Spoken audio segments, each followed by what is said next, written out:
नमस्कार बच्चों, एक बार फिर से आपका स्वागत है हमारे अपने चैनल रोजगारपुर में। बच्चों, आज का हमारा हिस्ट्री का टॉपिक है जो प्राचीन भारत पर विदेशियों ने आक्रमण किए थे। ठीक है, इसके बारे में थोड़ा पढ़ेंगे।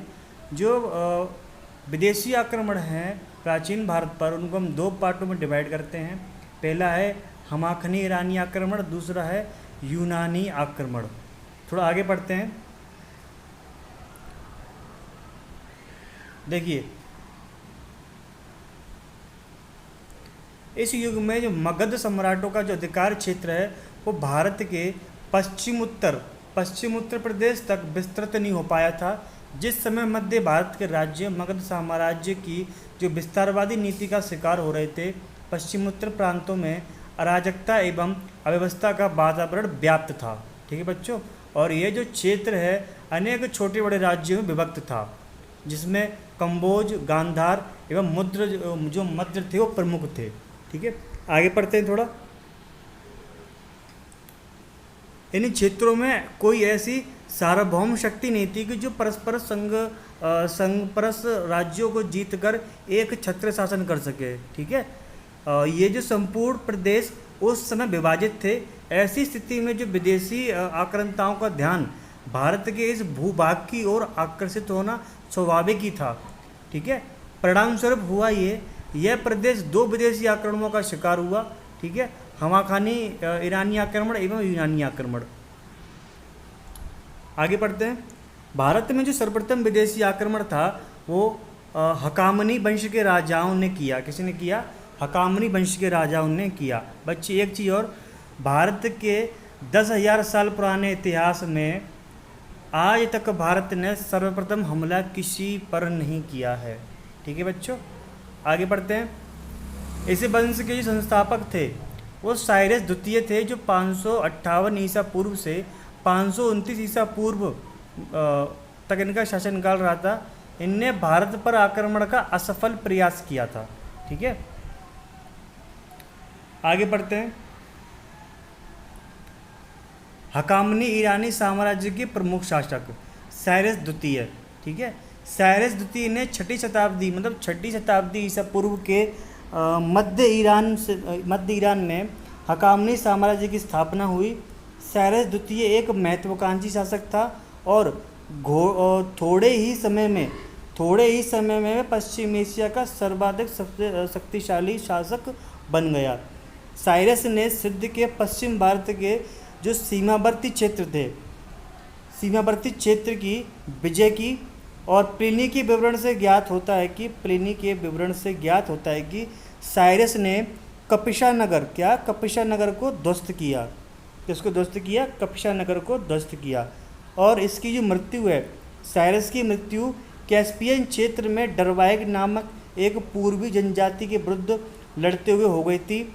और उसका जो पुत्र कैमिसिस द्वितीय 529 ईसा पूर्व, कब बच्चे? 529 ईसा पूर्व से 522 ईसा पूर्व इसके साम्राज्य का उत्तराधिकारी हुआ। इस डेट के बीच में वह गृह युद्धों में उलझा रहा, और किसमें बच्चे? गृह युद्धों में उलझा रहा, और उसके समय में हकामनी साम्राज्य का भारत की ओर कोई विस्तार ना हो सका। ठीक है बच्चों, आगे बढ़ते हैं। दारा प्रथम के बारे में।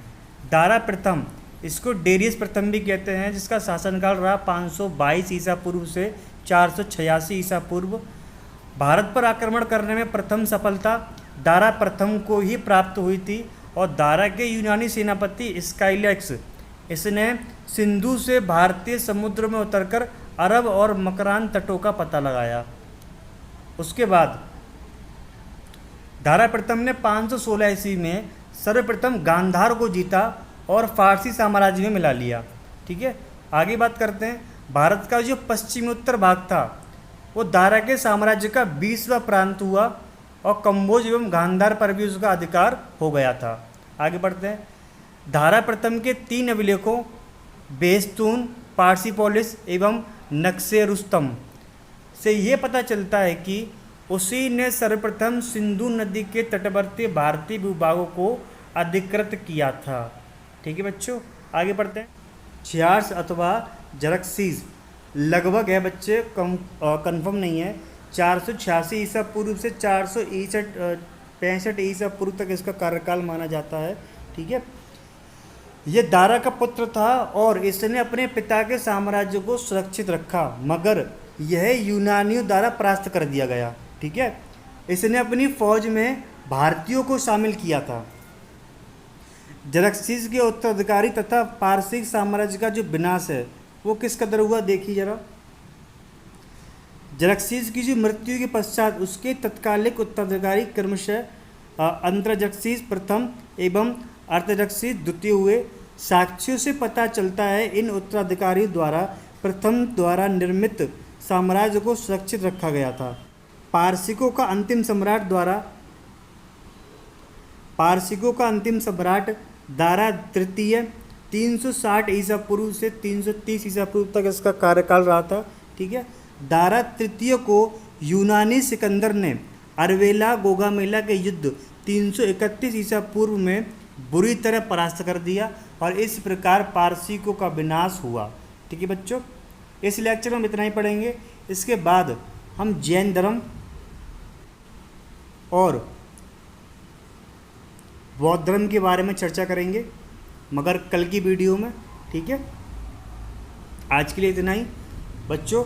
आपको बता दूं, करंट अफेयर के लिए आप हमारी वेबसाइट www.rozgarpur.org पर विजिट कर सकते हैं और साथ ही स्टडी मटेरियल के लिए आपको नोट्स मिल जाएंगे नोट्स वाले टैब में। ठीक है, चाहे फिर आपके यूपीएसआई के हों, चाहे एसएससी के हों, चाहे फिर बैंक के हों। ठीक है बच्चों।